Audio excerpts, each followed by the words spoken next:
The galaxy had known peace for 3,000 years. The Galactic Concord, an alliance of 12 different species, had built this peace with careful words and balanced power. They had created laws that all followed. They had built trade routes that connected 1,000,000 worlds. They had made war a thing of the past, a memory that only historians studied. The Concord believed they had conquered the darkness between stars. They were wrong. High Counselor Vethron of the Kalari species stood in the observation deck of the council station. His 4 eyes watched the stars spin slowly past the massive windows. The Kalari were an old race, one of the founding members of the Concord. They had seen empires rise and fall. They had watched younger species take their first steps into space. They believed they understood the universe. A junior officer rushed into the room. His scales had turned pale with fear. "High Counselor, we have received a distress signal from the outer colonies." Vethron turned slowly.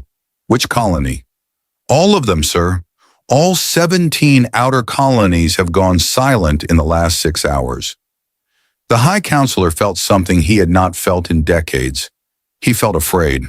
The first reports came from the Mithrani home system. A fleet of ships had emerged from the dark space between galaxies, from the empty void where no stars burned. The ships were black as death itself, covered in angles and shapes that hurt the eyes to look upon. They moved in ways that defied known physics. And then the images came. Images of the beings inside those ships. The Vethkai were nightmares given form. They stood 3 meters tall on 8 limbs that ended in curved claws. Their bodies were covered in armor that seemed to grow from their flesh like bone. They had no faces that any Concord species could understand, only clusters of eyes that glowed with cold hunger and mouths filled with teeth designed for tearing meat. But their bodies were not the worst part. The worst part was what they did to minds. The Vethkai were psychic predators. They fed on fear. Their very presence sent waves of terror into the minds of other beings. Strong warriors dropped their weapons and wept like children. Hardened soldiers ran screaming into the void rather than face them. Entire populations fell to madness before a single Vethkai even landed on their worlds. The Concord had no records of the Vethkai, but ancient texts, stories dismissed as myths, spoke of demons from the void. Monsters that had hunted the first starfaring species millions of years ago. Horrors that had been driven back into the darkness between galaxies, where they had waited and grown hungry. Now they had returned. The Concord responded as they always did. They called for diplomacy. They sent ambassadors to speak with the Vethkai. The ambassadors' ships were found 3 days later, drifting in space. The ambassadors themselves were found inside. Still alive, still aware, but missing most of their bodies. The Vethkai had kept them alive to feed on their fear for as long as possible. There would be no diplomacy. The combined fleet of the Galactic Concord gathered at the Thassan system. 4,000 warships from 12 species, the greatest military force the galaxy had ever seen. They moved to engage the Vethkai invasion fleet. The battle lasted 6 hours. The Concord lost 3,000 ships. The Vethkai lost none. The demon ships absorbed energy weapons like water into sand. Missiles exploded harmlessly against their hulls. And everywhere the Vethkai went, their psychic emanations spread like poison gas. Ship crews turned on each other. Captains flew their vessels into stars. Entire squadrons simply stopped fighting and waited to die. The survivors fled. They carried news of the defeat to every corner of the galaxy. And behind them, the Vethkai advanced, taking world after world. They did not want resources. They did not want territory. They wanted only to hunt, to feed, to spread fear across the stars.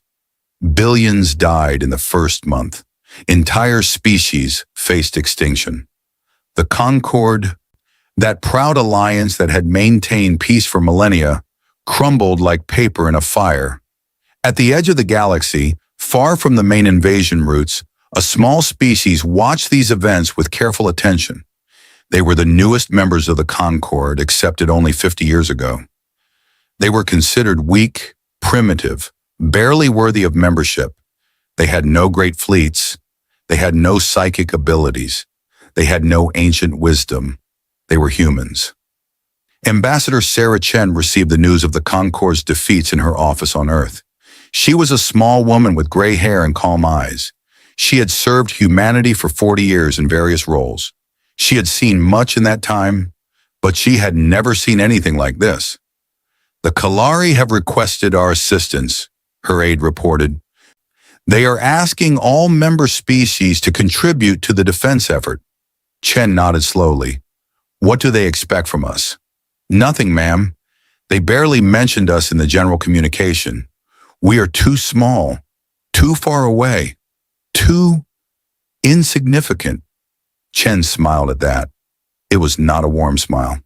"Show me the tactical data on these Vethkai."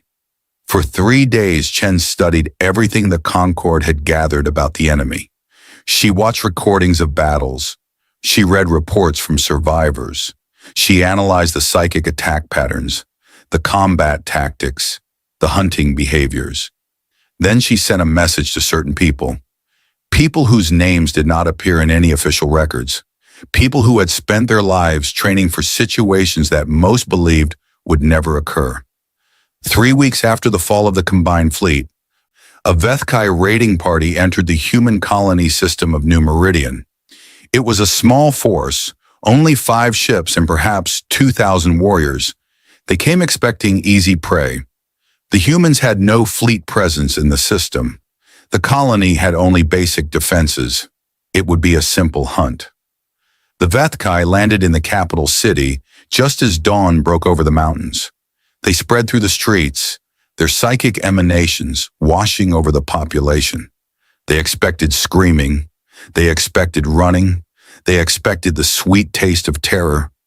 They got none of these things. The humans of New Meridian did not run. They did not scream. They did not fall to madness as every other species had. Instead, they looked at the Vethkai with something the demons had never seen before. They looked at them with anger. The first Vethkai warrior died when a farming tool, swung by a woman half his size, crushed the cluster of eyes on the left side of his head. The second died when 3 men tackled him and held him down, while a fourth found the gaps in his natural armor. The third died when a child, no more than 10 years old, shot him 17 times with her mother's hunting rifle. The Vethkai were not prepared for this. They were predators. They were used to prey that fled and begged and broke. They were not used to prey that fought back. They were not used to prey that seemed to welcome the fight. The colonists of New Meridian had no military training. They had no advanced weapons. They had only their hands, their tools, and a rage that burned hotter than the Vethkai's psychic fire. They died by the hundreds, but for every human that fell, a Vethkai fell with them. The raid should have lasted 3 hours. It lasted 3 days. When the Vethkai finally retreated to their ships, they had lost over 400 warriors. It was the first significant loss they had suffered since returning to the galaxy. Their commander sent a report to the Hive Admiral describing the strange species that did not fear death, that seemed to embrace violence like a lover. The report included a warning. "These humans are dangerous. Do not underestimate them." The Hive Admiral read the report and dismissed it. 400 warriors lost to primitives? It was an embarrassment, nothing more. The commander had clearly been incompetent. The humans were weak, like all the other species. They would break eventually. They would learn to fear. This was the Hive Admiral's first mistake. It would not be his last. On Earth, Ambassador Chen received news of the New Meridian defense. She read the casualty reports with a heavy heart. So many dead, so many families destroyed. But she also read the enemy casualty reports, and she allowed herself a moment of pride.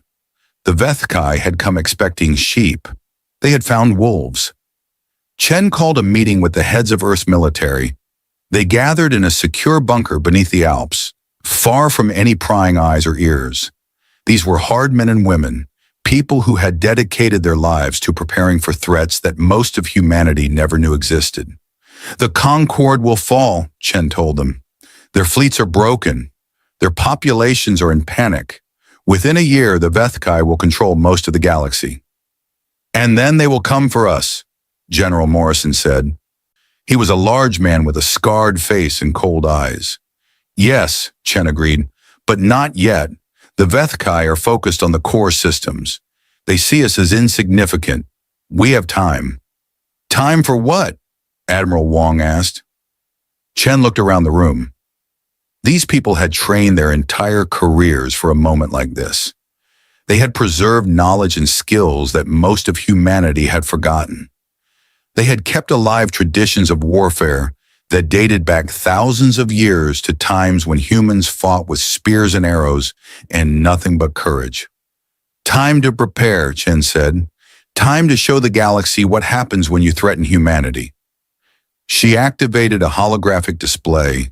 It showed tactical data on the Vethkai, their fleet positions, their command structure, their weaknesses. The Concord tried to fight the Vethkai with conventional warfare, Chen continued. Fleet against fleet. They lost because the Vethkai are superior in that kind of fight. Their ships are more advanced. Their psychic abilities give them an advantage in large-scale combat. She changed the display. Now it showed something different. Small teams of soldiers, insertion routes behind enemy lines, high-value targets marked for elimination. We will not fight them that way. We will fight them the way we have always fought when outnumbered and outgunned. We will fight them in the shadows. We will fight them with fear. General Morrison leaned forward. You're talking about unconventional warfare, guerrilla tactics, assassination, terror. I'm talking about winning, Chen said. The Vethkai are predators. They have never been prey. They do not know what it feels like to be hunted. We will teach them. She looked at Morrison directly. General, I need your best people, not soldiers, operators, the ones who can do impossible things in impossible situations, the ones who have been training for exactly this kind of fight. Morrison nodded slowly. You want the special forces? I want all of them, Chen said. Every team we have. This will be the most important mission in human history. Admiral Wong raised a concern. The Conquered will never accept this. They believe in rules of war, in civilized conflict. What you're proposing, they will call it barbaric. Chen's expression did not change. The Concord is dying, Admiral. Their rules did not save them. Their civilization did not protect them. We will do what we must to survive, and when this is over, they will thank us for it. She stood and faced the room. Prepare your people. In 2 months, we will deploy to the front lines. The Vethkai believe they are the monsters of this galaxy. They are wrong. Her voice dropped to something cold and quiet. They have not yet met us. In the darkness of space, the Vethkai continued their advance. They consumed world after world. They fed on the fear of trillions. They believed themselves unstoppable, invincible, the ultimate predators in a galaxy of prey. They had no idea what was coming for them. They had no idea that somewhere in the galaxy, in training facilities hidden from all records, men and women were preparing. These were not ordinary soldiers. These were the product of 10,000 years of human warfare. They had inherited the legacy of every warrior tradition Earth had ever produced. They had been forged in the fires of countless conflicts, tempered by generations of blood and sacrifice. They were the special forces, and they were very, very good at what they did. The Vethkai had brought war to the galaxy. They had brought death and fear and destruction. Humanity was about to bring something worse. The Conquered High Council met in emergency session for the 47th time in 3 months. The Great Chamber, once filled with representatives from 12 proud species, now held only frightened survivors. 3 of the founding members had been completely destroyed. Their homeworlds were now hunting grounds for the Vethkai. Their populations existed only in refugee ships fleeing toward the galactic core. High Counselor Vethron stood at the center podium. His scales had lost their shine. His 4 eyes were dim with exhaustion and grief. He had watched everything he had spent his life building crumble to dust. "We have received reports from the 7th Defense Line," he announced. His voice cracked as he spoke. "It has fallen. The Vethkai fleet is now moving toward the Sand Prime." The Sand Prime, the capital world of the Concord, the symbol of galactic unity. If it fell, the Concord itself would cease to exist. The chamber erupted in noise. Delegates shouted over each other. Some demanded immediate evacuation. Others called for surrender. A few simply wept. Through it all, one delegate remained silent. Ambassador Sarah Chen sat in the small section reserved for humanity. She watched the chaos with patient eyes. She had been waiting for this moment for weeks, waiting for the Concord to become desperate enough to listen. Vethran raised his hands for silence. "We have exhausted our military options. Our fleets are destroyed. Our armies are scattered. We have nothing left to fight with." "Then we surrender," the Mithrani delegate said. "We accept whatever terms they offer. Perhaps they will show mercy." Chen spoke for the first time. Her voice was soft, but somehow it cut through the noise like a blade. "The Vethakai do not offer terms. They do not show mercy. They are not interested in conquest. They are interested in hunting." The chamber fell silent. All eyes turned to the human ambassador. "What would you know of war, human?" the Kellery delegate asked. There was contempt in his voice. "Your species has barely learned to travel between stars. You have no great fleets. You have no ancient wisdom. What could you possibly offer?" Chen stood slowly. She was small compared to most species in the room. She looked fragile, weak, exactly what the Concord expected of humanity. "You are correct," she said. "We have no great fleets. We have no planet-destroying weapons. We have no psychic powers or energy shields or any of the technologies you consider essential for warfare." She paused and looked around the room. "But we have something else. Something we have spent 10,000 years perfecting. Something that your civilized species abandoned long ago because you thought it was primitive." "And what is that?" Vethran asked. Chen smiled. It was not a friendly smile. "We know how to kill." The chamber erupted again. Delegates protested that warfare was about more than killing. It was about strategy, about technology, about logistics and supply lines and orbital mechanics. Killing was simple. Any species could kill. Chen waited for the noise to die down. Then she continued. "You are right that any species can kill, but humans do not just kill. We hunt. We stalk. We track our prey across continents and years if necessary. We study our enemies until we know them better than they know themselves. And then we strike, not with fleets or armies, but with small groups of specialists trained to do one thing and do it perfectly." She activated a holographic display. It showed tactical data, maps, timelines. The Vethkai have one critical weakness. They have never faced an enemy that could threaten them individually. Their strength comes from their ships, their numbers, their psychic abilities. But take away those advantages, isolate them from their support, and they become vulnerable. "Impossible," the Kalari delegate said. "The Vethkai cannot be isolated. They move in packs. They support each other constantly." "Nothing is impossible," Chen replied. "Only difficult, and humans have spent our entire history doing difficult things." She changed the display. Now it showed images of human soldiers. They were not impressive to look at. No gleaming armor, no massive weapons, just quiet men and women in dark clothing, faces painted with shadows. "These are what we call special forces," Chen said. "They are the finest warriors humanity has ever produced. They can infiltrate any location eliminate any target, and disappear before the enemy knows they were there.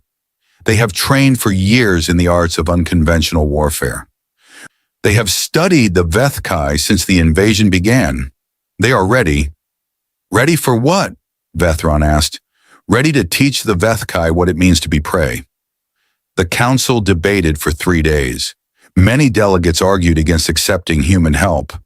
They did not trust these small, fragile beings. They did not understand how a few hundred soldiers could make any difference against an enemy that had destroyed billions. But desperation is a powerful motivator, and the Concord was very, very desperate. On the 4th day, the council voted to accept humanity's offer. They had no other choice. Ambassador Chen sent a single encrypted message back to Earth. It contained only 2 words: begin deployment. Across human space, in hidden facilities on a dozen worlds, those words set something in motion. Men and women who had spent their lives waiting for exactly this moment received their orders. They gathered their equipment. They said goodbye to families who knew better than to ask questions. They boarded ships that did not officially exist. Major James Walker was one of these people. He had served in the Special Forces for 15 years. He had completed missions that would never appear in any history book. He had killed more enemies than he could count, in more ways than most people could imagine. He was very good at his job.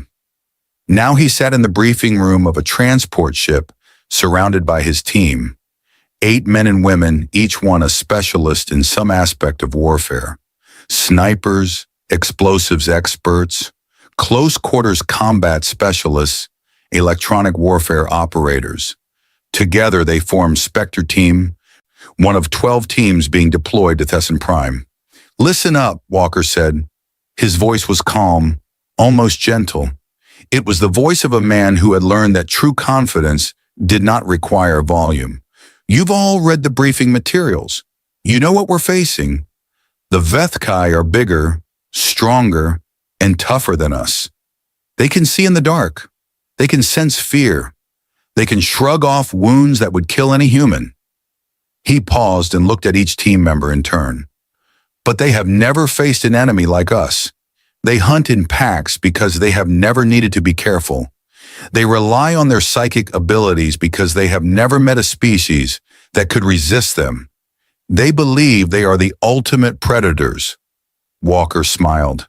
It was a thin, cold expression that did not reach his eyes. We are going to show them how wrong they are.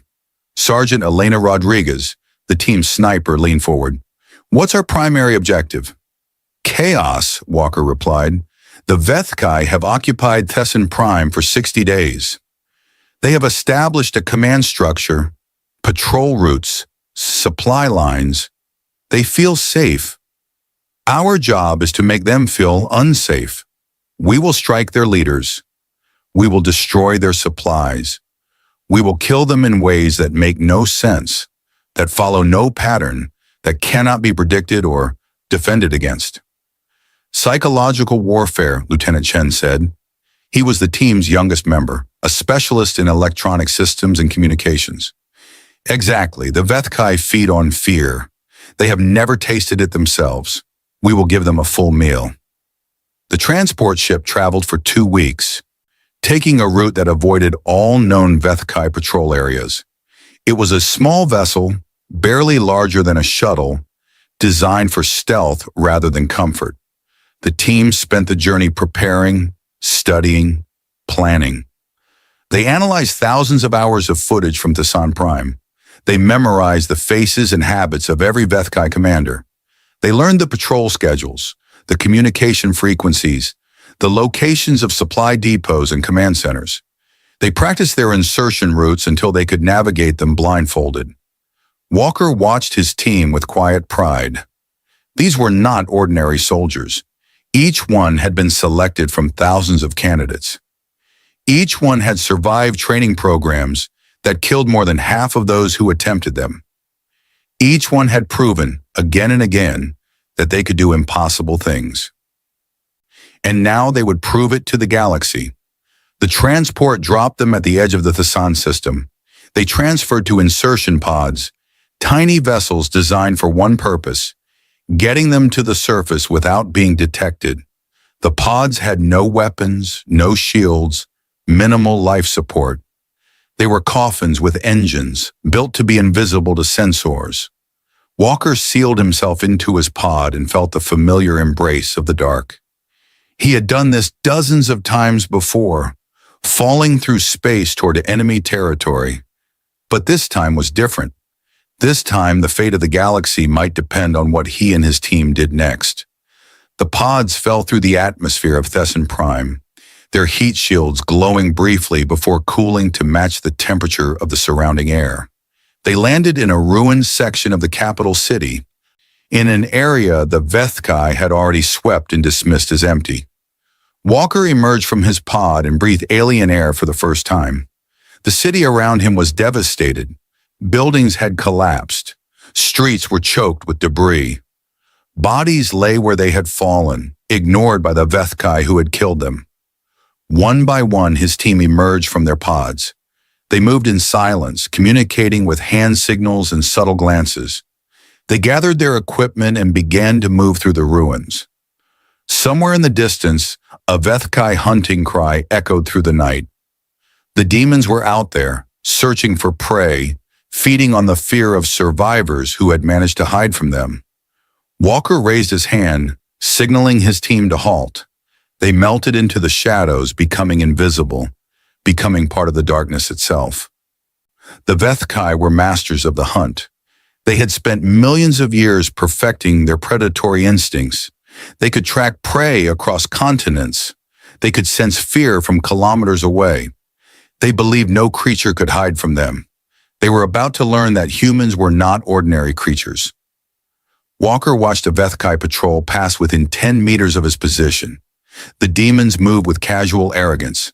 Their weapons lowered, their attention scattered. Why should they be careful? Nothing on this world could threaten them. Nothing could even slow them down. Walker counted 8 Vethkai in the patrol.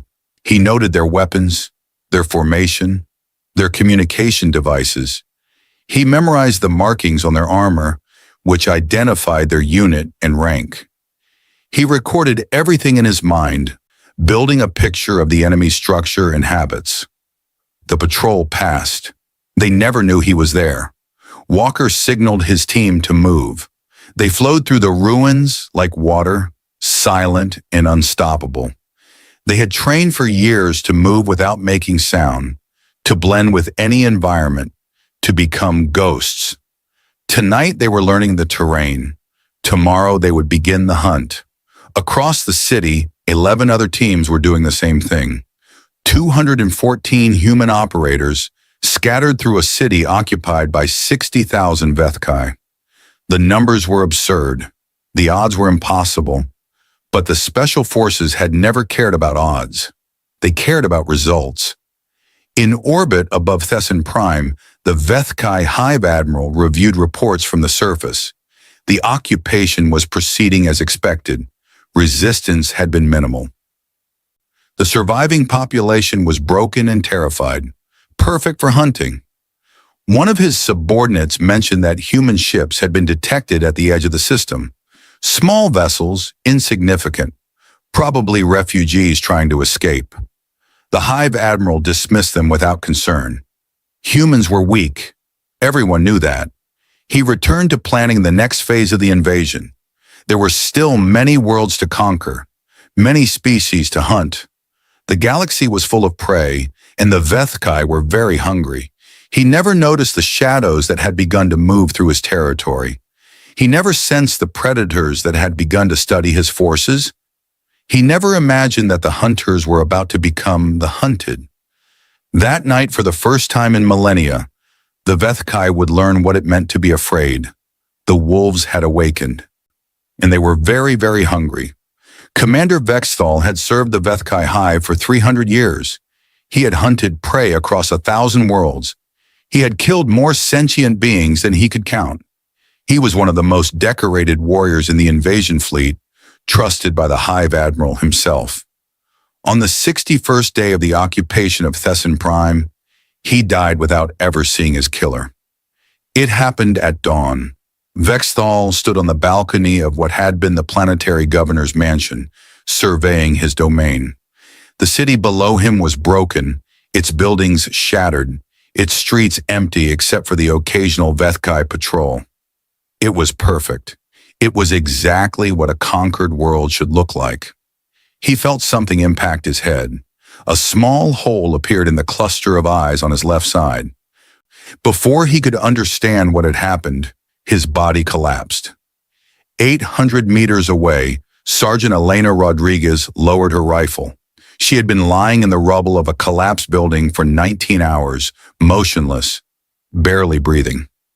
She had watched Vexthal's routine for 3 days, learning his habits, his patterns, the exact moment when he would stand in exactly the right spot. The shot had been perfect.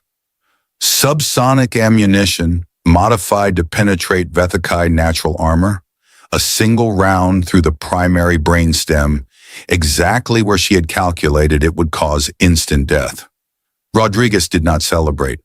She did not wait to confirm the kill. She simply gathered her equipment and disappeared into the ruins, moving to her next position. There was more work to do. The Vethkai found Vextal's body an hour later. They did not understand what had happened. The wound was too small to be from any weapon they knew. There were no enemies nearby, no signs of infiltration. It was as if death itself had reached out and touched their commander. The Hive Admiral received the news with irritation rather than concern. Commanders died sometimes. It was unfortunate but not significant. He appointed a replacement and returned to his planning. The second commander died 3 days later. His name was Krath Vol, and he was in charge of the Eastern Occupation Zone. He died in his command bunker, surrounded by guards, in a room with only one entrance. The guards found him slumped over his communication console. His eyes were open, but they saw nothing. Medical examination revealed that he had inhaled a colorless, odorless gas that his species could not detect. The gas had stopped his heart in seconds. The bunker's ventilation system showed no signs of tampering. The guards had seen no one enter or leave. The gas had appeared from nowhere and killed with perfect efficiency. This time the Hive Admiral paid attention. He ordered increased security for all commanders. He demanded that the patrols search for the enemy responsible. He wanted answers. He received none. The third commander died a week later, but he did not die quickly, and he did not die cleanly. His name was Jurvex, and he was considered one of the finest warriors in the invasion fleet. He had killed 1,000 enemies in personal combat. He had never been defeated, never been wounded, never known fear.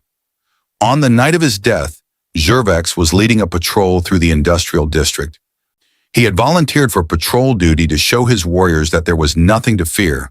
A commander should lead from the front, he believed. A commander should share the dangers his soldiers faced. It was the last mistake he ever made. The attack came without warning. One moment, Jurvex was walking at the head of his patrol. The next moment, something pulled him into the shadows. His warriors heard him scream once, a sound no Vethkai had ever made before. Then silence. They found his body the next morning. It was displayed in the center of a public square, arranged in a pattern that seemed almost ritualistic. His armor had been removed. His weapons had been taken, and carved into the ground beside him were words in a language no Vethkai could read. Major Walker had written those words. They were simple, direct, and designed to send a message. We are here. We can reach you anywhere.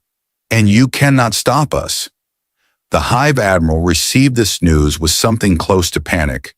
3 commanders dead in less than 2 weeks. Each one killed in a different way. Each one killed despite heavy security. Each one killed by an enemy that no one had seen. He demanded answers from his intelligence officers. Who was doing this? How were they doing it? Where were they hiding? The officers had no answers. They searched the city from top to bottom. They interrogated survivors. They analyzed sensor data and communication intercepts. They found nothing, because there was nothing to find. The human operators left no traces. They moved like shadows, struck like lightning, and vanished like smoke. They had trained for years to be invisible, and they were very good at their job. The occupation forces began to change. Patrols that had once moved with casual confidence now moved with nervous caution. Warriors who had laughed at the weakness of their prey now jumped at every shadow. Commanders who had felt invincible now slept with weapons by their sides. Fear was spreading through the Vethkai ranks. Real fear, not the manufactured terror they inflicted on others. For the first time in millennia, they were experiencing what their victims felt, and the humans had barely begun. Walker gathered his team in a safe house deep in the ruins. They had been operating for 3 weeks now, and they had accomplished more than he had dared hope. 5 high-value targets eliminated, 3 supply depots destroyed, dozens of patrols ambushed and wiped out. But more importantly, they had planted seeds of doubt in the Vethkai mind. The demons were no longer sure of themselves. They no longer moved through the city like masters. They moved like prey. Intelligence reports that the Hive Admiral is bringing in reinforcements, Walker told his team. 3 elite hunter packs from the main fleet. They're specialists in tracking and killing difficult targets. Sergeant Rodriguez raised an eyebrow. They're sending hunters to hunt us? They think they can find us by being better predators, Walker said. They don't understand that we're not hiding from them. We're waiting for them. He spread a map across the table. It showed the city, marked with patrol routes, supply lines, and communication nodes. It also showed the expected insertion points for the elite hunter packs. The Vethkai believe they are the apex predators of the galaxy, Walker continued. They have hunted thousands of species to extinction. They have never met anything that could threaten them in their own environment. He looked at each team member in turn. We are going to kill every single member of these hunter packs. We are going to do it quickly, efficiently, and brutally. And we are going to make sure the survivors know exactly what happened. Lieutenant Chen frowned. Why make sure they know? Wouldn't it be better to keep them guessing? No, Walker said. We want them to know. We want them to understand that their best hunters, their finest warriors, were destroyed by creatures they consider weak and primitive. We want them to realize that nothing they send against us will be enough. He tapped the map. The goal is not just to kill the enemy. The goal is to break their will to fight. Every Vethkai on this planet needs to understand that they are not safe, that they cannot protect themselves, that no matter what they do, we can reach them. The first hunter pack arrived 2 days later. They were 12 Vethkai, the finest warriors the Hive had ever produced. Each one had killed hundreds of enemies. Each one had completed missions that normal warriors considered impossible. They landed in the Eastern Industrial District and began their hunt immediately. They were confident. They were skilled. They knew exactly how to track and kill elusive prey. They found the first human team's trail within 6 hours. Boot prints in dust, a discarded food wrapper, subtle signs that only the best trackers would notice. The hunters followed the trail with growing excitement. Finally, they would face these mysterious enemies. Finally, they would prove their superiority. The trail led to an abandoned factory. The hunters surrounded the building, covered all exits, and moved in with perfect coordination. They expected to find their prey cowering inside, waiting to die. They found an empty building rigged with explosives. The blast killed 8 of the 12 hunters instantly. The remaining 4 staggered from the wreckage, wounded and disoriented. They tried to call for support, but their communication devices did not work. Something was jamming their signals. They tried to retreat, but the streets around them had changed. Debris blocked paths that had been clear moments before. They were trapped in a maze of their own making. The humans came for them in the darkness, not as a group, but one by one. They struck from shadows, from above, from below. They used knives and garrots and bare hands. They killed silently, efficiently, without mercy. The last hunter died with a human's knife in his throat, looking into eyes that held no fear, no anger, no emotion at all. Just cold, professional focus.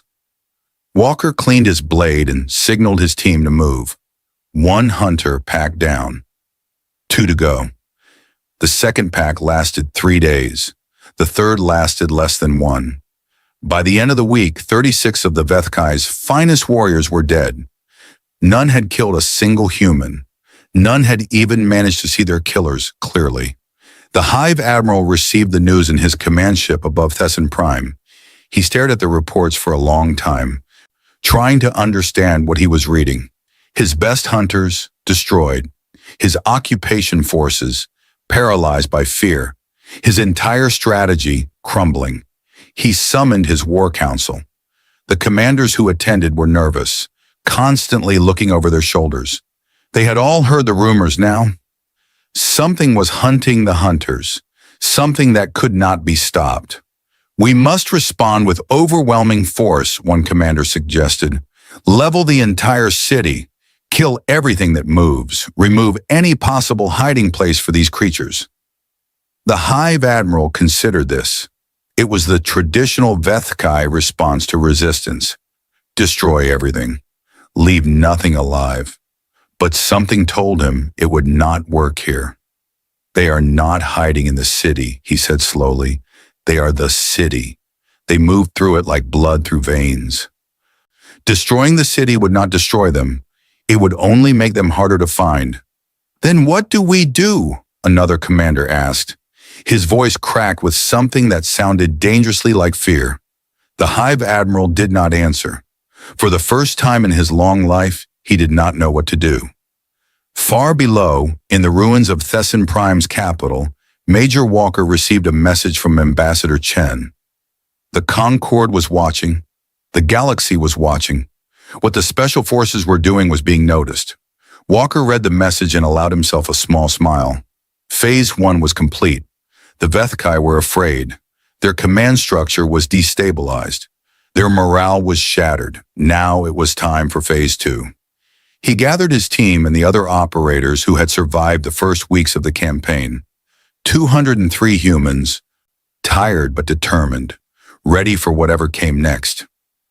"We have shown them that they can die," Walker said. "Now we show them that they can break." He outlined the plan for what he called Operation Reckoning.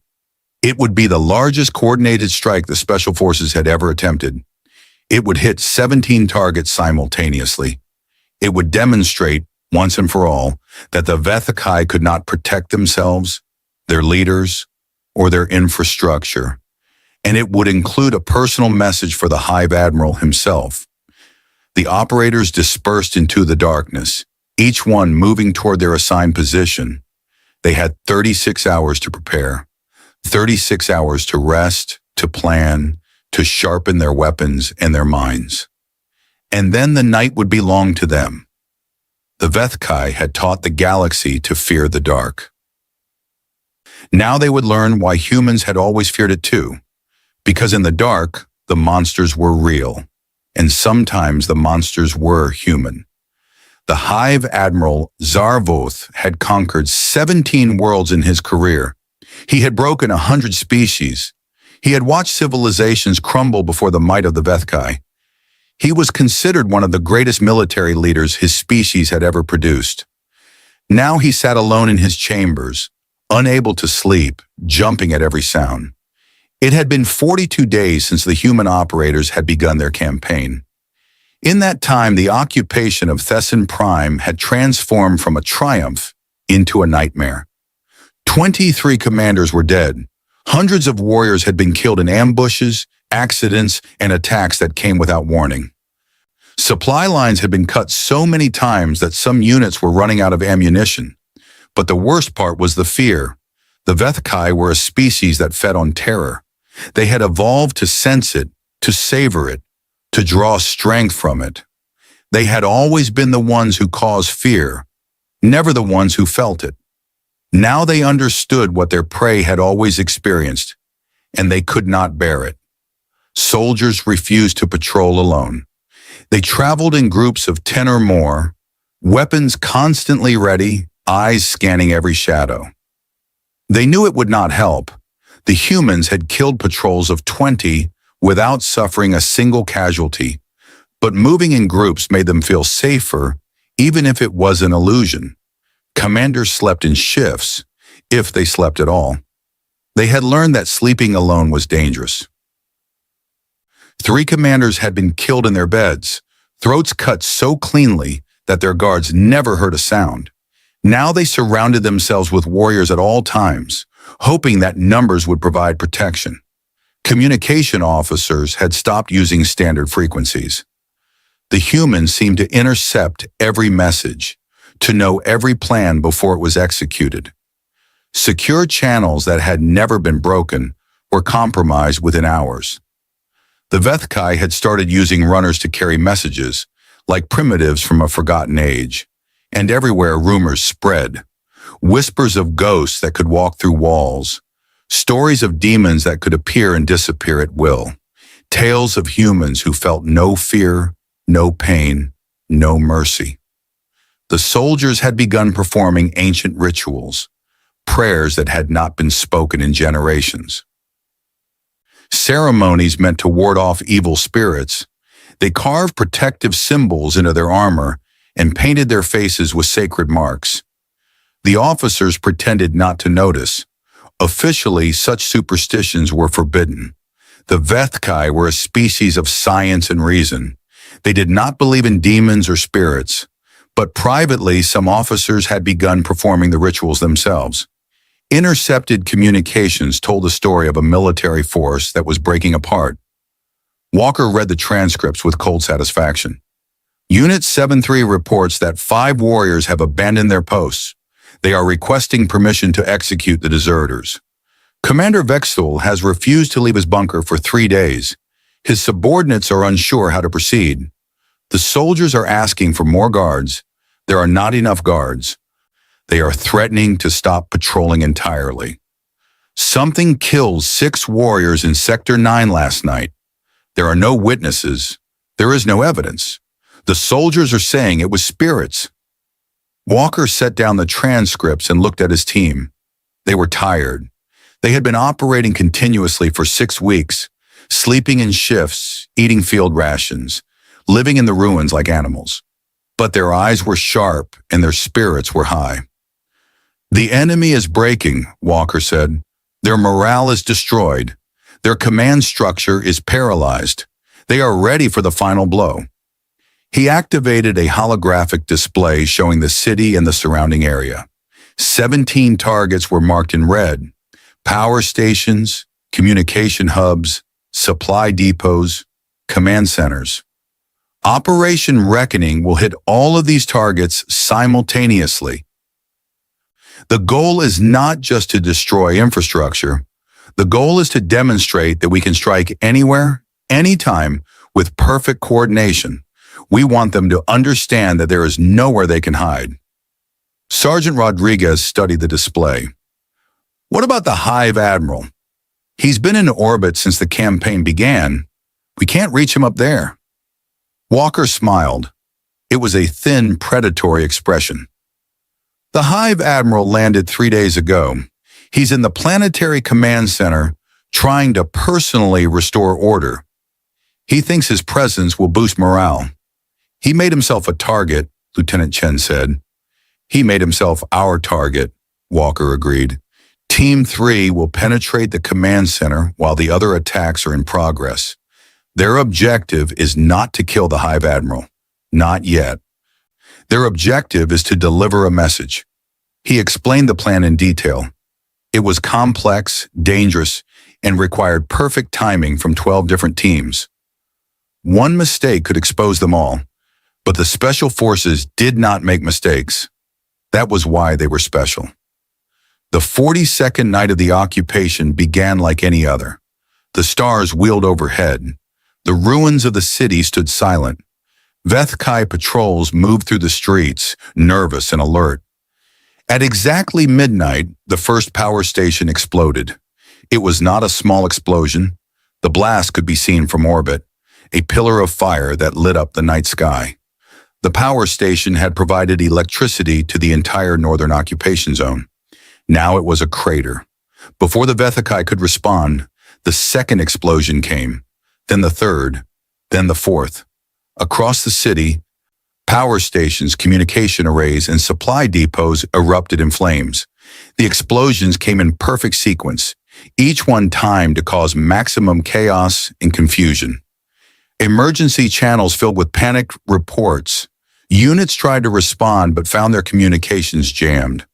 Commanders issued orders that never reached their intended recipients.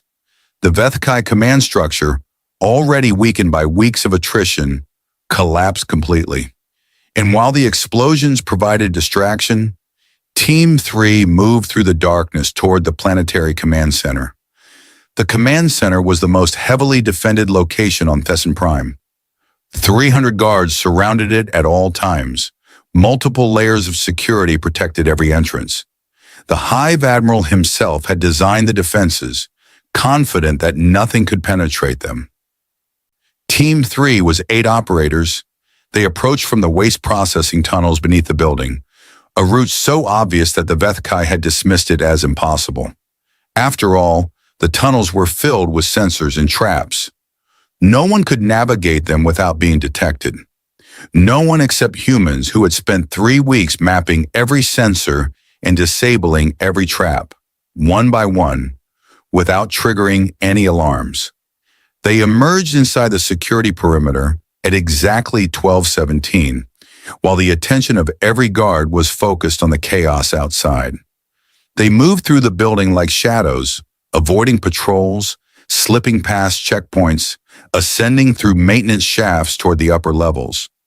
At 12:32, they reached the Hive Admiral's personal chambers. The guards outside the door died silently, their throats cut before they could raise an alarm. The electronic locks were bypassed in seconds. The door slid open without a sound. The Hive Admiral was awake, standing at his window, watching the fires burn across his conquered city. He did not hear the door open. He did not sense the humans enter his room. He was too focused on the destruction of everything he had built. He turned when he heard the first guard fall. His eyes widened as he saw the figures in black, faces painted with darkness, weapons raised. For a moment he froze. For a moment he felt something he had not felt in centuries. He felt afraid. One of the operators spoke. Her voice was calm, almost friendly. "We could kill you right now. We could kill every Vethkai in this building. We could kill every Vethkai on this planet if we chose to." She stepped forward, and the Hive Admiral stepped back. He who had never retreated from any enemy, retreated from this small, fragile human. "But we're not going to kill you," she continued. "Not tonight. Tonight we have a different message." She gestured to the other operators. They produced equipment and began their work.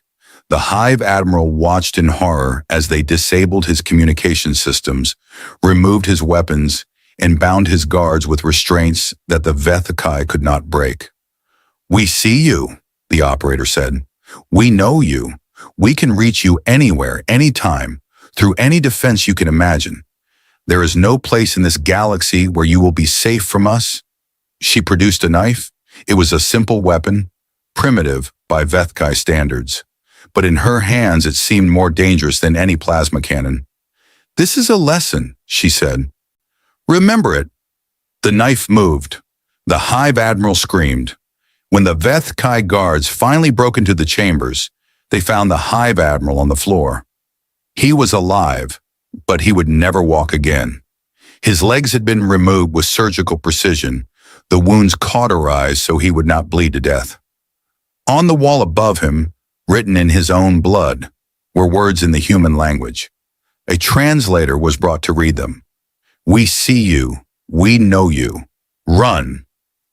The message spread through the Vethkai ranks like wildfire.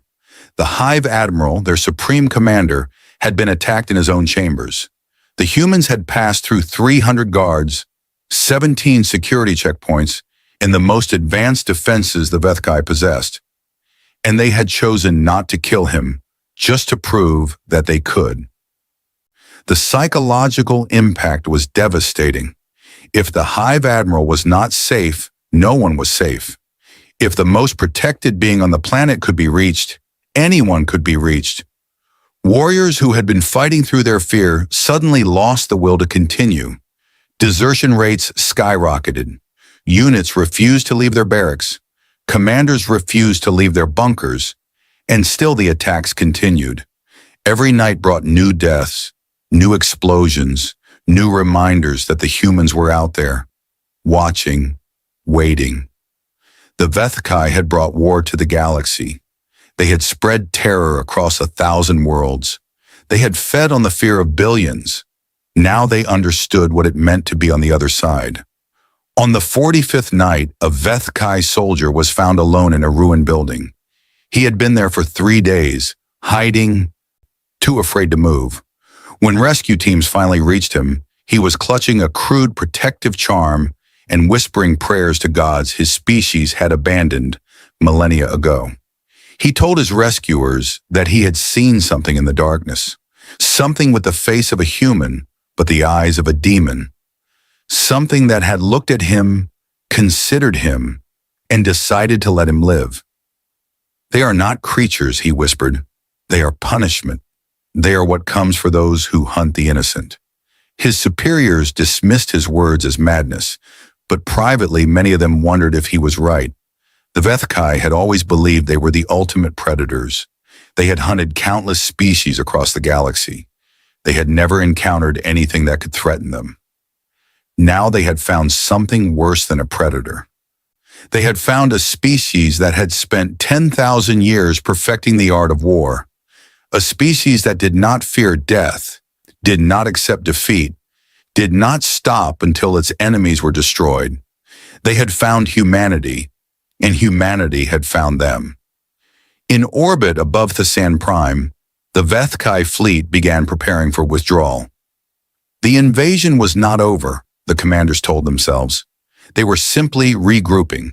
They would return with greater force, but deep in their hearts they knew the truth. They were running, and for the first time in their long history, the Vethkai were the ones who were afraid. The liberation of Thassan Prime took 93 days. On the final day, the Vethkai did not retreat. They fled. Their ships broke orbit in disarray, abandoning equipment, supplies, and even wounded warriors in their desperation to escape. They had come to this world as conquerors. They left as survivors. Major Walker stood on a rooftop and watched the Vethkai transports disappear into the sky. His face showed no emotion. There was no joy in this moment, no celebration. There was only the quiet satisfaction of a job completed. Around him, the ruins of the capital city stretched to the horizon. So much had been destroyed. So many had died. The cost of victory was written in rubble and blood. But there had been victory. That was what mattered. Ambassador Chen arrived 3 days later, along with a delegation from the Concord. They walked through the ruins in silence, their eyes wide with shock. They had expected to find nothing left. They had expected to find only graves. Instead, they found survivors. Thousands of them, emerging from hiding places throughout the city. They were thin and frightened, but they were alive. The human operators had protected them, had drawn the Vethkai's attention away from the civilian population, had given them a chance to survive. High Counselor Vethron approached Ambassador Chen. His 4 eyes were wet with tears. "How?" he asked. "How did you do this?" Chen looked at the old Kellery with something close to pity. "We did what was necessary," she said. "Nothing more, nothing less." "But your numbers. The reports say you deployed only 200 operators against 60,000 Vethkai. It is impossible." "Nothing is impossible," Chen replied. "Only difficult." The Concord Intelligence Services spent months analyzing the Thassan Prime campaign. They interviewed survivors, studied sensor records, and reconstructed every operation in painstaking detail. What they found changed everything they thought they knew about warfare. The human special forces had deployed 214 operators to Thesson Prime. Over the course of 93 days, they had eliminated over 9,000 Vethkai warriors, including most of the occupation force's leadership. They had destroyed critical infrastructure throughout the city. They had completely paralyzed the enemy's command and control capabilities. Human casualties: 11 dead, 23 wounded. The numbers were not a mistake. The analysts checked and rechecked. 214 soft, short-lived, psychically null mammals had achieved a victory that the combined might of the Concorde could not match. The analysts struggled to understand how this was possible. The Vethkai were physically superior in every way. They were stronger, faster, more durable. They could see in the dark. They could sense fear. They had natural armor that could stop most weapons. None of it had mattered. The humans had not fought the Vethkai on their terms. They had not met them in open battle or challenged them to contests of strength. They had simply killed them, one by one, in ways that the Vethkai could not predict or defend against. The Concorde had always believed that war was about fleets and armies, about overwhelming force and technological superiority. The humans had shown them something different. They had shown them that war was about will, about determination, about the willingness to do whatever was necessary to destroy your enemy. And in that kind of war, the humans had no equal. The Vethkai fleet retreated to their base of operations in the outer systems. Their invasion of Concorde space had stalled completely. They still held several conquered worlds, but they made no move to expand further. They seemed to be waiting for something. 6 months after the liberation of Thesson Prime, the Vethkai Hive Mother requested negotiations. It was unprecedented. The Vethkai had never negotiated with any species. They had always simply taken what they wanted. The very concept of diplomacy was foreign to them. But everything had changed. The humans had changed everything. The negotiations took place on a neutral station at the edge of Concorde space. Ambassador Chen represented humanity. She faced the Vethkai delegation with the same calm expression she always wore. The Vethkai Hive Mother was ancient, perhaps the oldest living member of her species. She spoke slowly, choosing her words with care. "We have reconsidered our approach to the younger species," she said. "We believe that further conflict would be unproductive." Chen nodded. "I see. We are prepared to withdraw from all conquered territory.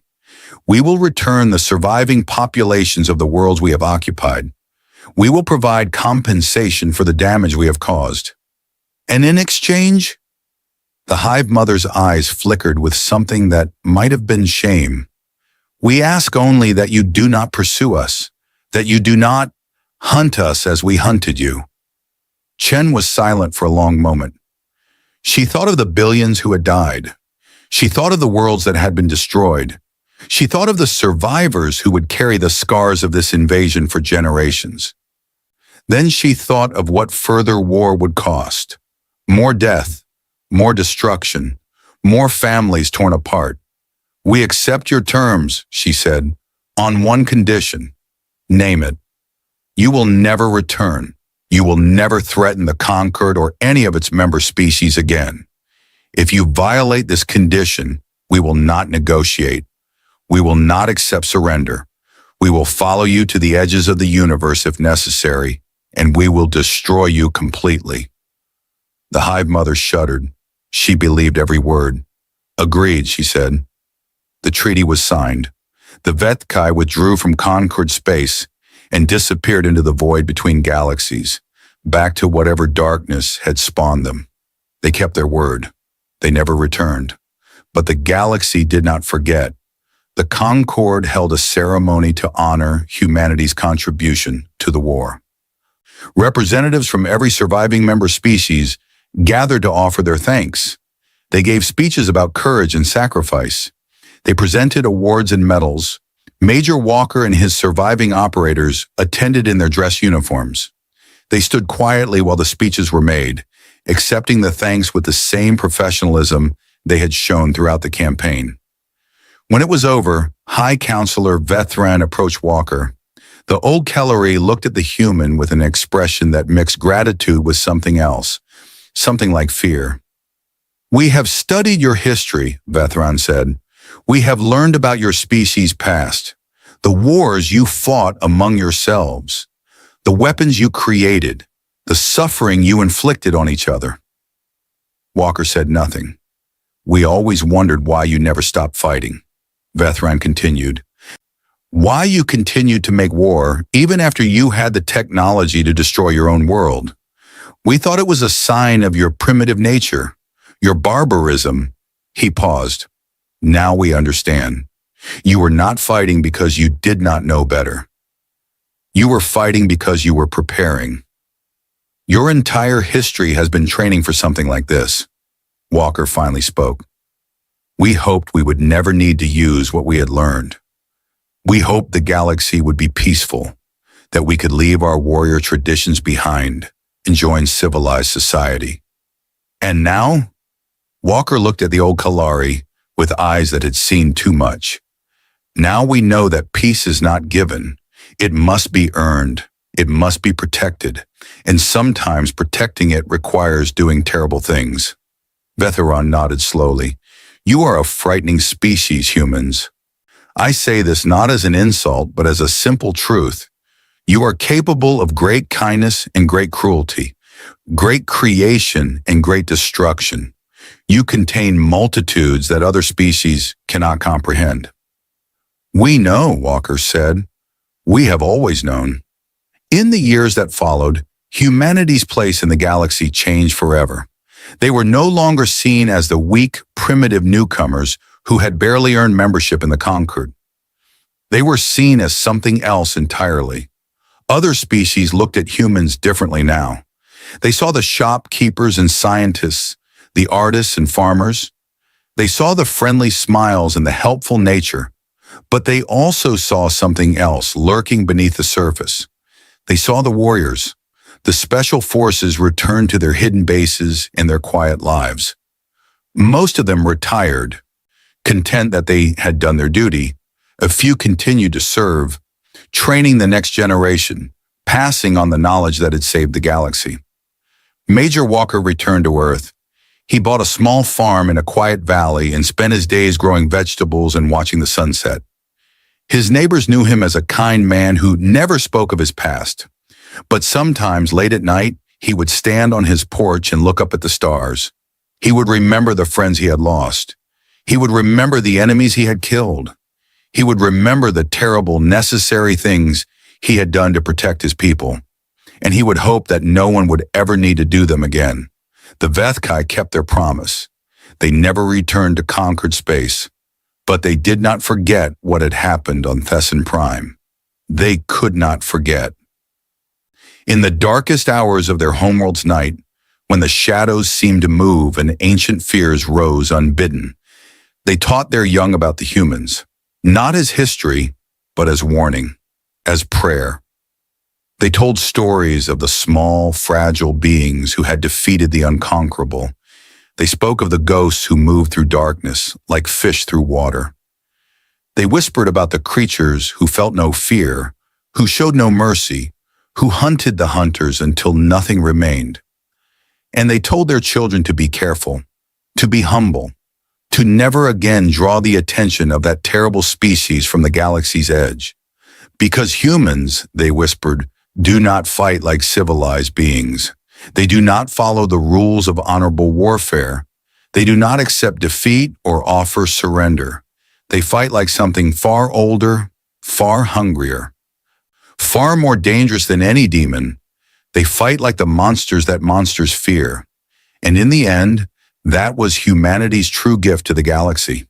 Not just the victory over the Vethkai, not just the liberation of Thesson Prime, but something more subtle and more lasting. They had shown the galaxy that size and strength and technology were not the only measures of power. That determination and will, and the willingness to do whatever was necessary, could overcome any odds. That even the smallest, weakest species could become the most dangerous if they were pushed far enough. The Concorde never threatened humanity. No species ever attacked human colonies or challenged human interests. They had seen what happened to those who tried, and in the quiet corners of the galaxy, in the places where old soldiers gathered to share old stories, they spoke of the human special forces with something approaching reverence. They called them warriors.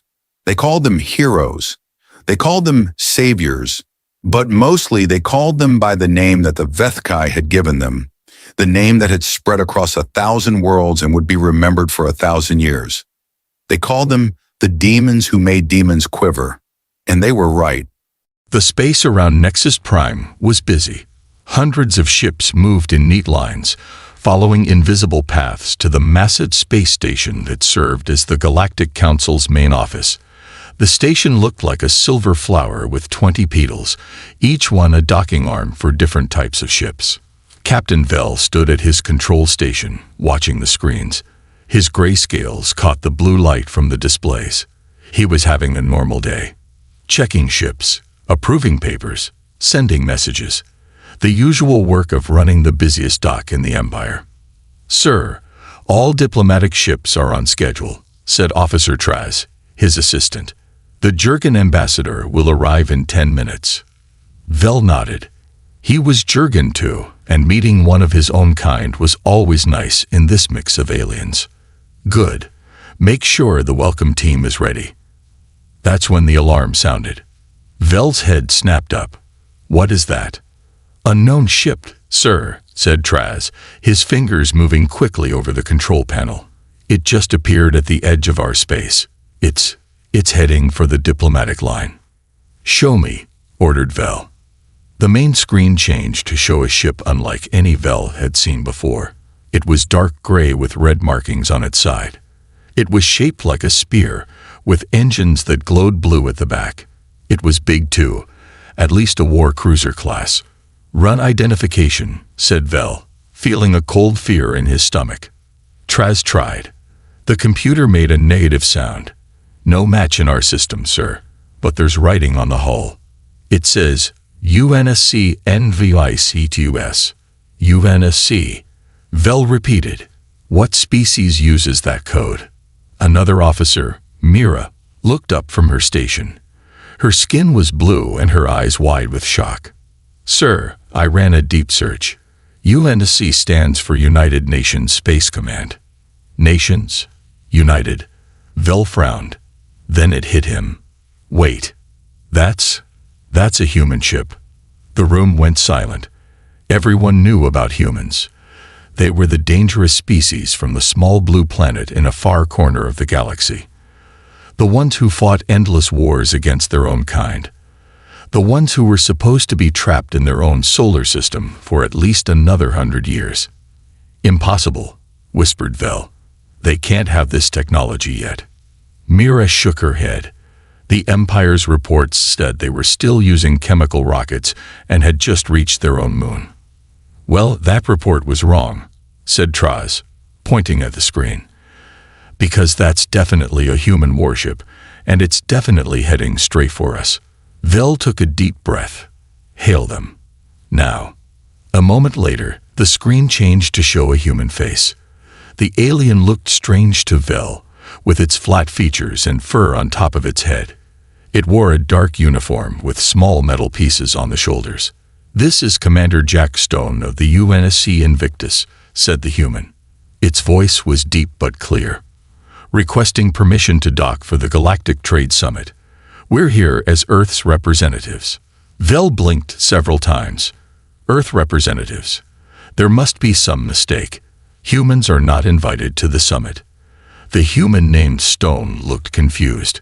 "We received an official invitation 3 months ago. It came directly from the Emperor's office." "That's not possible," said Vel. But even as he said it, he wasn't sure. The Emperor did many things without telling everyone. "Hold your position while I check." Vel turned to Mira. "Contact the Council. Now." 10 minutes later, Vel was looking at the stern face of Council Hedor. The 8-limbed alien looked upset. "What do you mean?" A human ship? Asked Orr. Humans don't have ships that can reach Nexus Prime. Well, one is outside my station right now, said Vel. And they say they have an invitation from the Emperor. Orr was silent for a long moment. Check the records. If they have an invitation, it will be in the system. Vel nodded to Traz, who began searching through the database. After a minute, Traz looked up with a shocked expression. Sir, they're right. There is an invitation. Sent to Earth 92 days ago by the Emperor's personal secretary. Vel felt like the floor was moving under him. The Emperor had invited humans to the heart of the Empire. Without telling the Council. It made no sense. Council Head Orr, said Vel carefully. The humans do have an invitation. What should I do? Orr's face showed a mix of anger and fear. Let them dock. Put them in the diplomatic section and double the guards. I'll be there in 2 hours. The screen went dark. Vel turned back to the waiting human. Commander Stone, you are cleared to dock at Arm 7. Please follow the guide ship that will meet you. Stone nodded. Thank you, Captain. We look forward to meeting the Council. As the screen went dark, Vel turned to his staff. Send a guide ship and alert security. Sir, said Mira quietly, why would the Emperor invite humans without telling anyone? Vel had no answer. An hour later, Vel watched as the human ship docked. It was even more impressive up close. The technology was advanced, far more than humans should have. As the docking bridge connected to the ship, Vel wondered what other surprises these humans had. The ship's door opened. A small group of humans walked out. 5 of them, wearing formal clothes except for 2 in military uniforms. The one in front was a female, with dark hair tied back. Welcome to Nexus Prime, said Vel, trying to sound calm. I am Captain Vel, Dockmaster. The female human smiled and held out her hand. Vel knew this was a human greeting and carefully took her hand. Thank you, Captain, she said. I am Ambassador Maria Rivera of Earth. We are honored to finally join the galactic community. Vel nodded, but inside he was thinking, they act like they belong here. Like this is normal. The Council is preparing for your arrival, said Vel. Please follow me to your quarters. As they walked through the station, Vel noticed how every alien they passed stopped to stare at the humans. Word had spread fast. Humans were here, on a warship, at the Emperor's invitation. And no one knew why. Vel took them to the diplomatic wing and showed them their rooms. The Council will meet with you in 3 hours, he said. As he turned to leave, Commander Stone stopped him. Captain, just one question. Why is everyone so surprised to see us? Didn't the Emperor tell the Council we were coming? Vel looked at the human, wondering how much to say. In the end, he decided on the truth. No, Commander. No one knew. And humans aren't supposed to have ships like yours yet. The Empire has been watching Earth for centuries. Your technology is unexpected. Stone's face showed no surprise. I see. Well, thank you for your honesty, Captain. As Vel walked away, he couldn't shake the feeling that the humans had already known this, that they had come here fully aware they would cause shock. Back at his station, Vel looked at the human ship again. What was inside that ship? What other secrets did these humans have? And most importantly, why had the Emperor invited them without telling anyone? The Empire was about to find out. And Vel wasn't sure they would like the answer. The Council chamber was the grandest room on Nexus Prime Station. It was a perfect circle with a high ceiling that showed the stars above through clear glass. 24 seats formed a ring, one for each council member. In the center was a round table where guests stood. Ambassador Maria Rivera and Commander Jack Stone walked into this room together. 4 guards walked behind them. The room was full. All council seats were taken, which was rare. The humans had caused quite a stir. Council Head Orr sat in the largest chair. His 8 limbs were carefully arranged to show his rank. His skin was dark blue, and his 4 eyes watched the humans closely. Ambassador Rivera, Commander Stone, said Orr, Welcome to Nexus Prime. I am Orr, head of the Galactic Council. Maria stepped forward and bowed slightly. Thank you for your welcome. Earth is honored to finally join the galactic community. A murmur ran through the room. The humans spoke as if they were equals, not a primitive species barely out of their own solar system. Yes, about that, said Orr, his voice cool. We were surprised by your arrival. Humans are not yet considered a spacefaring species by our records. Maria smiled. Perhaps your records need updating. We've been exploring our solar system for over a century now. Exploring is one thing, said a thin alien with green skin.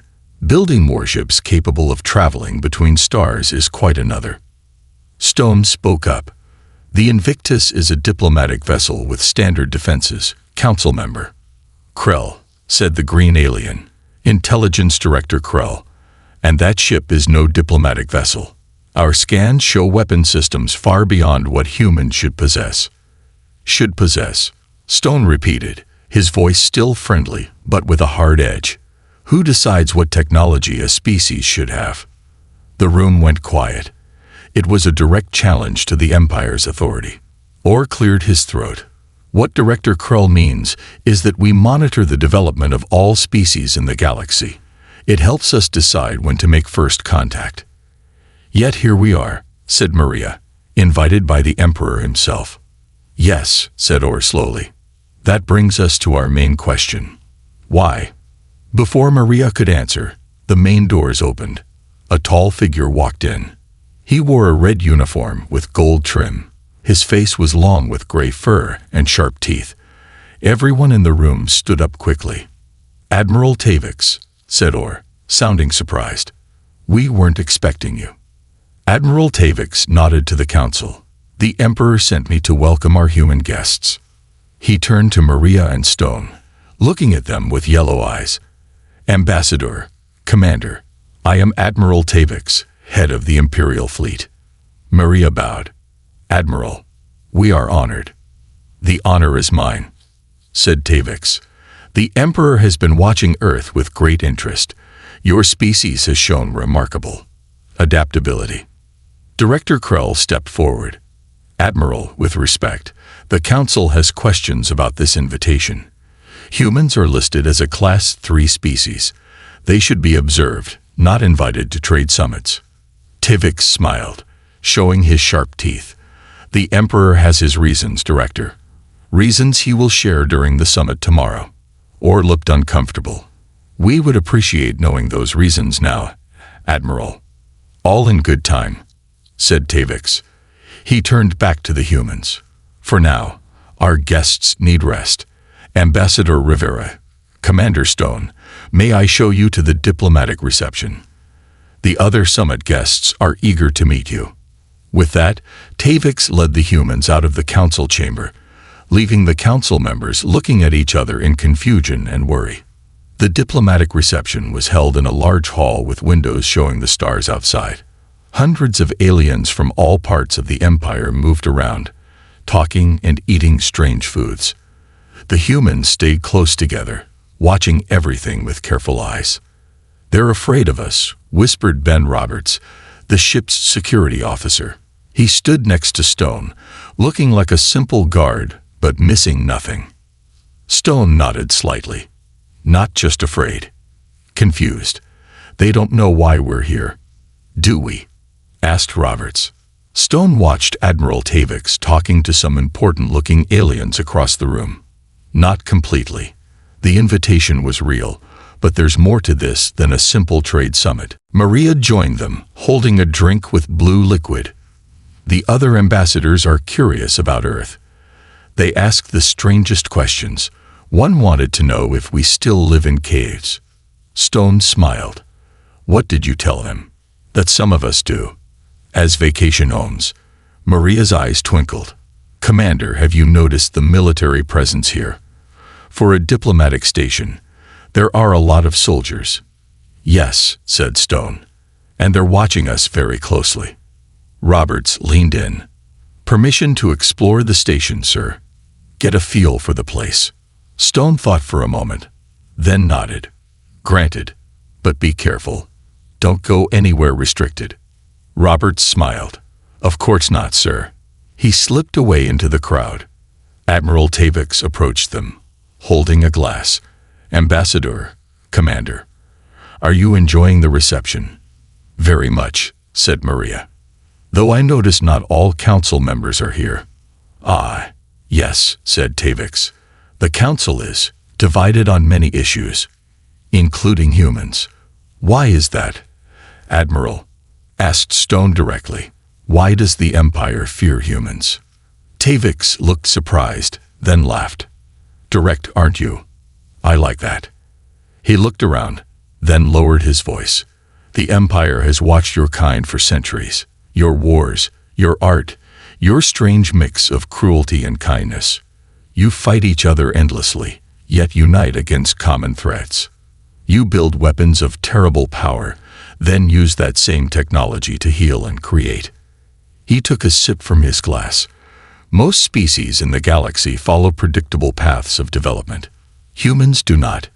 You should have destroyed yourselves many times, yet here you are.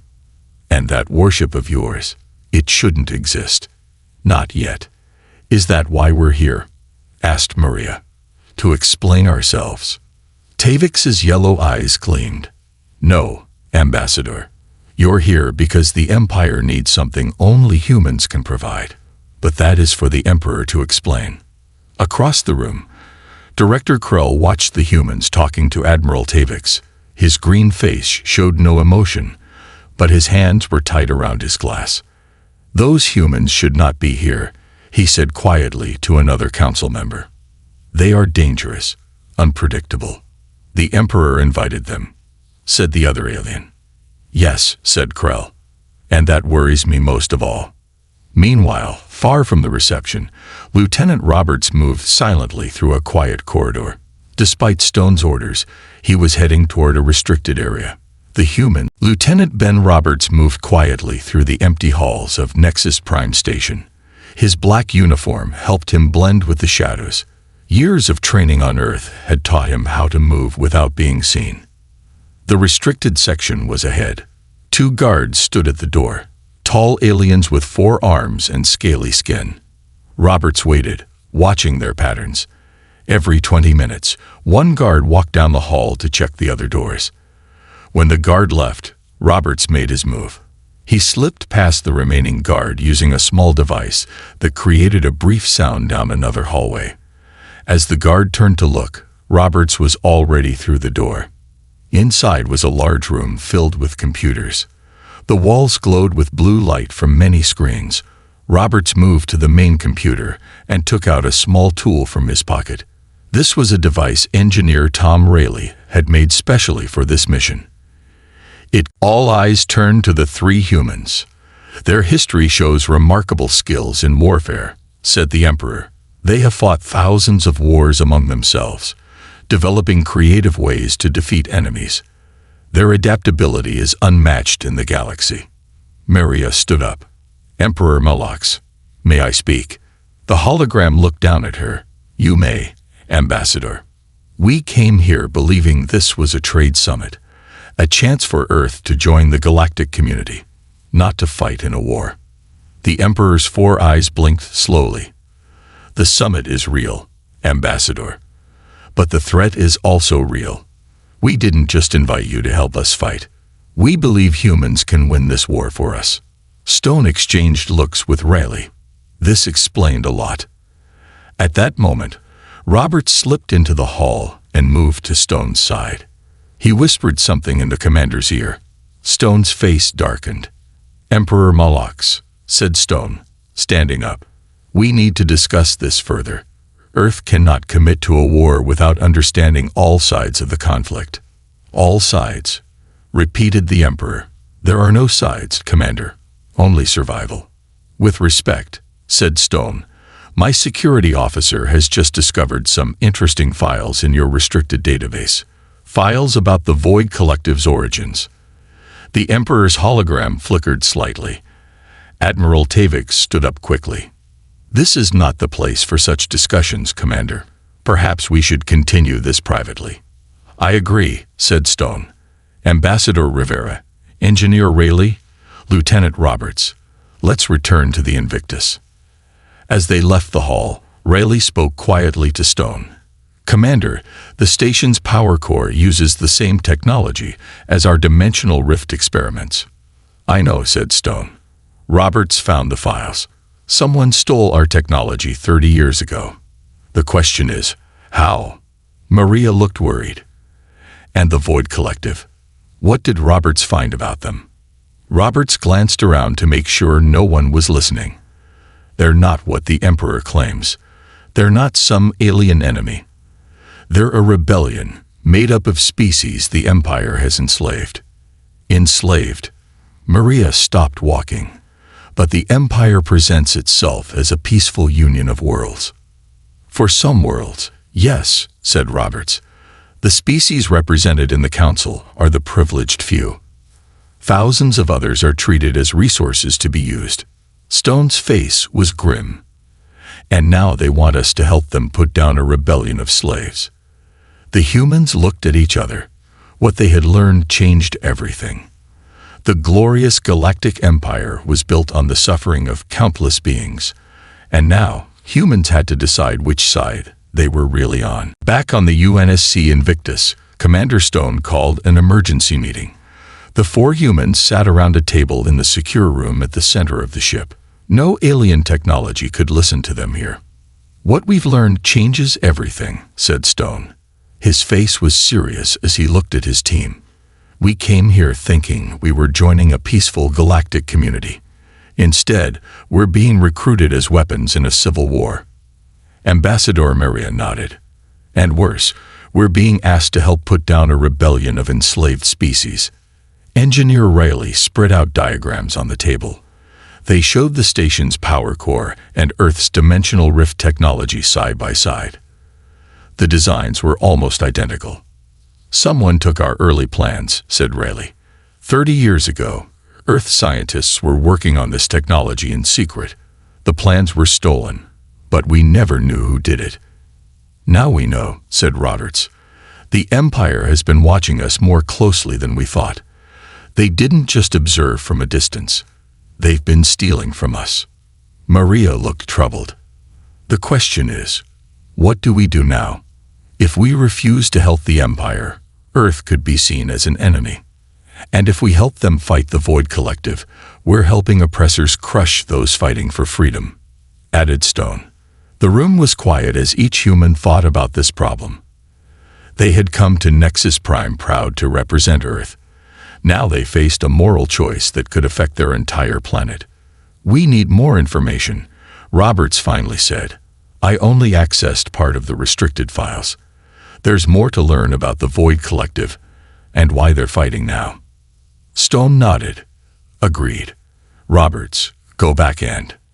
A loud alarm cut him off. Red lights flashed throughout the ship. What's happening? Asked Maria. Rayleigh checked the ship's computer. Someone's trying to breach our docking seal. They're attempting to board us. Stone rushed to the bridge, the others following close behind.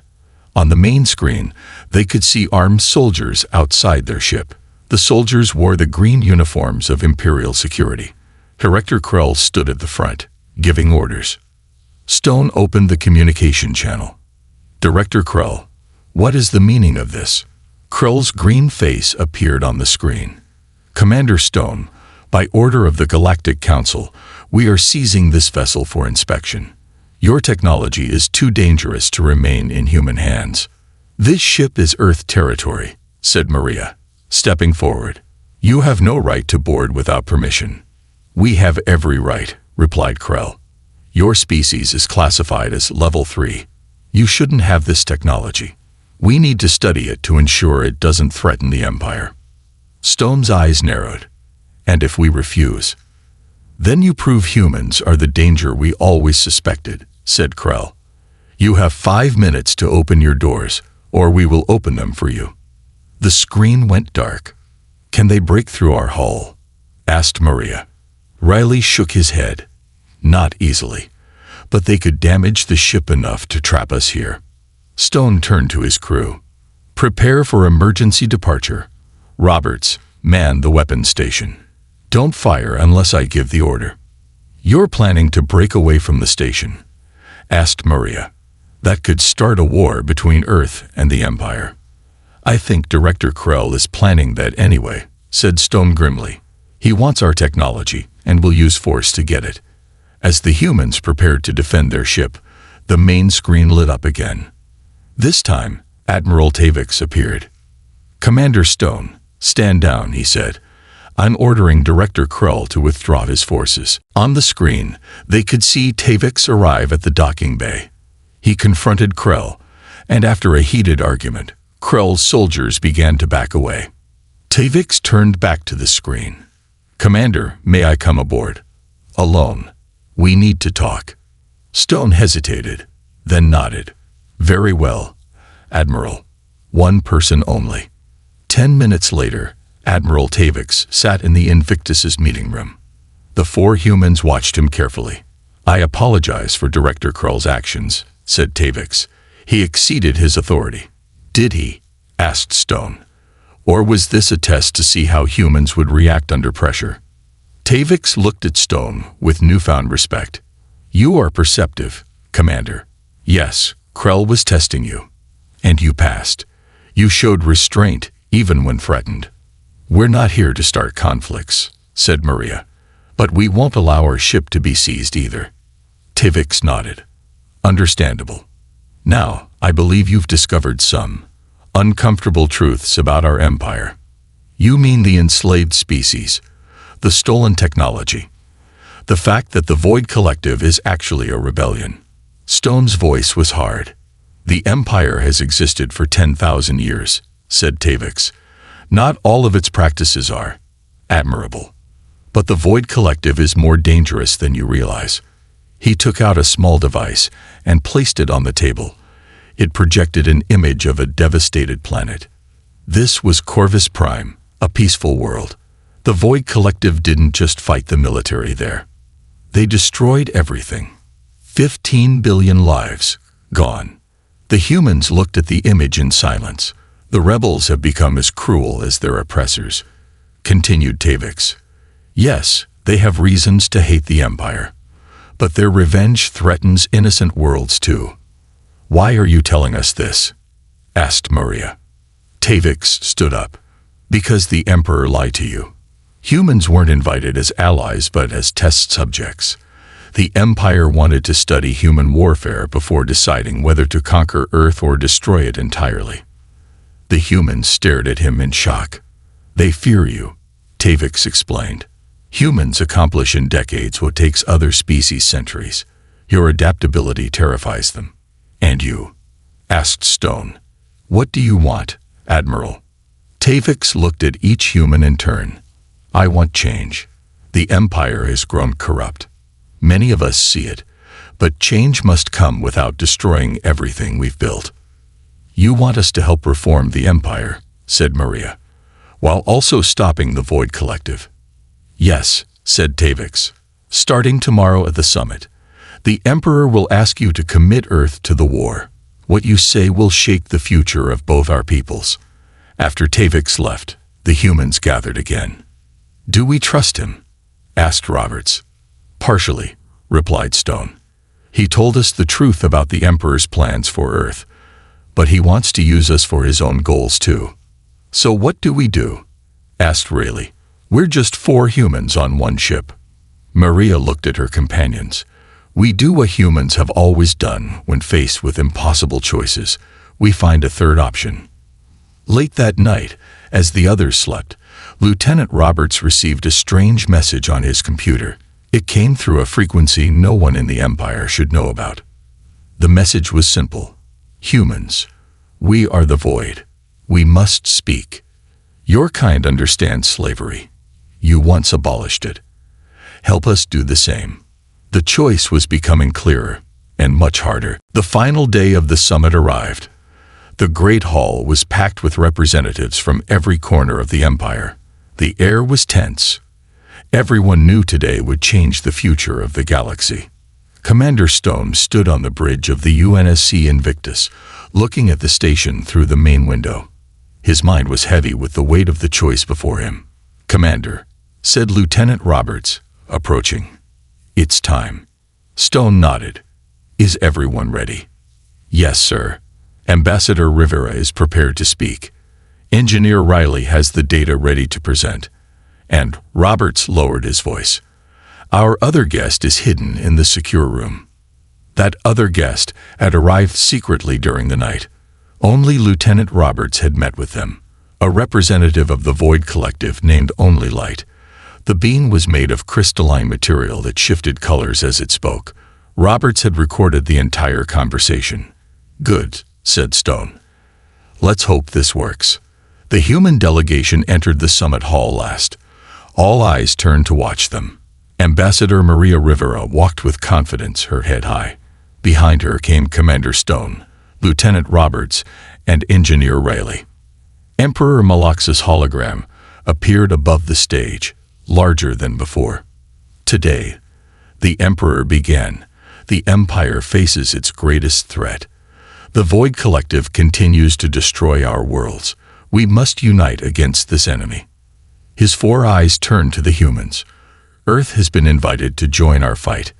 Ambassador Rivera, what is humanity's answer?" Maria stepped forward. Her voice was clear and strong.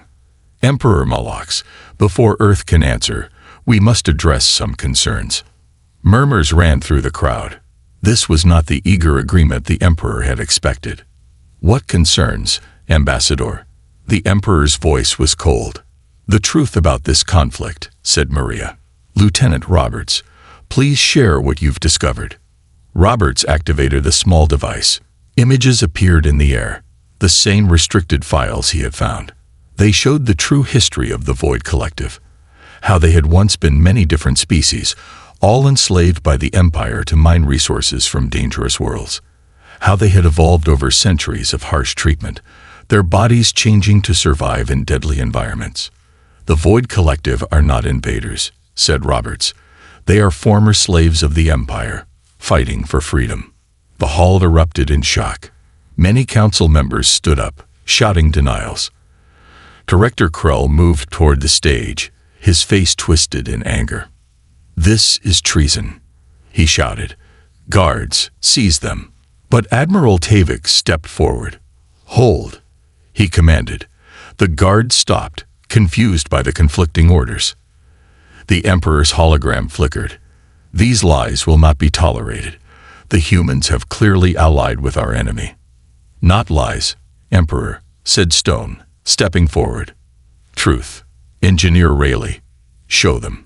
Riley activated another device. It projected images of Earth technology, the dimensional rift experiments that matched the station's power core. "The Empire stole this technology from Earth 30 years ago," explained Riley. "You've been watching us, taking our innovations, while pretending we were too primitive to notice." The Emperor's hologram grew larger, his voice booming through the hall. "Enough. Guards, take the humans to the detention level. They are enemies of the Empire." Imperial soldiers moved toward the humans. But before they could reach them, a new voice spoke. "May I be heard?" The voice seemed to come from everywhere at once. A hologram appeared beside the humans. It showed a crystalline being that shifted colors. "Only Light, leader of the Void Collective." "The humans have allowed me to speak," said Only Light. "Something the Empire has never permitted." The Emperor's hologram seemed to shake with rage. "How dare you appear in this hall, rebel?" "I dare because the truth must be known," replied Only Light. "We fight because we must. The Empire harvests worlds and enslaves species. We were once like humans, curious, free. Now we seek only to exist without chains." The hall was completely silent now. Many of the alien representatives looked shocked. Others looked guilty, as if they had known these truths but ignored them. Ambassador Rivera stepped forward again. "The Empire asked for humanity's answer. Here it is. We will not fight for oppressors, nor will we allow the slaughter of innocents." She turned to face the alien representatives. "Earth proposes a third path. Peace talks between the Empire and the Void Collective. with Earth as the neutral mediator. Director Krell laughed. Peace talks. With rebels? Impossible. Why? Asked Commander Stone. Because it threatens your power, or because it's the right thing to do? Admiral Tavix moved to stand beside the humans. I support this proposal. The war has gone on too long. Too many have died on both sides. The Emperor's hologram seemed to grow smaller. Admiral Tavix, you betray me. No, Emperor, said Tavix. I serve the Empire. And the Empire needs peace, not endless war. Other council members began to stand. More joined Tavix and the humans. The balance was shifting. Director Krell saw his power slipping away. Enough, he shouted. He pulled out a weapon and aimed it at Maria. The humans die now. Lieutenant Roberts moved faster than anyone expected. He jumped in front of Maria as Krell fired, but the shot never reached them. A shield of blue energy appeared around the humans. Everyone turned to see Engineer Riley holding a small device. Portable shield, he explained with a smile. Just a little Earth technology. Director Krell fired again and again, but the shield held. Guards loyal to Admiral Tavix quickly surrounded Krell and took his weapon. The Emperor's hologram watched all this in silence. Finally, he spoke. This summit is suspended. Admiral Tavix, bring the humans to the throne world. We will discuss their proposal. As the hologram faded, the hall erupted in conversation. The humans had changed everything in a single day. Back on the Invictus, the human team gathered on the bridge. That went better than expected, said Roberts, touching the burn mark on his uniform, where Krell's shot had hit the shield. It's just the beginning, said Maria. The real work starts now. Stone looked out at the stars. We came here thinking we were joining a peaceful community. Instead, we may end up creating one. That's what humans do, said Riley with a smile. We adapt. We solve problems. As the Invictus prepared to depart for the Emperor's throne world, alien ships throughout the system watched with new respect. The strange human warship that had appeared in the diplomatic line had changed the course of the Empire in a single day. The galaxy would never be the same again.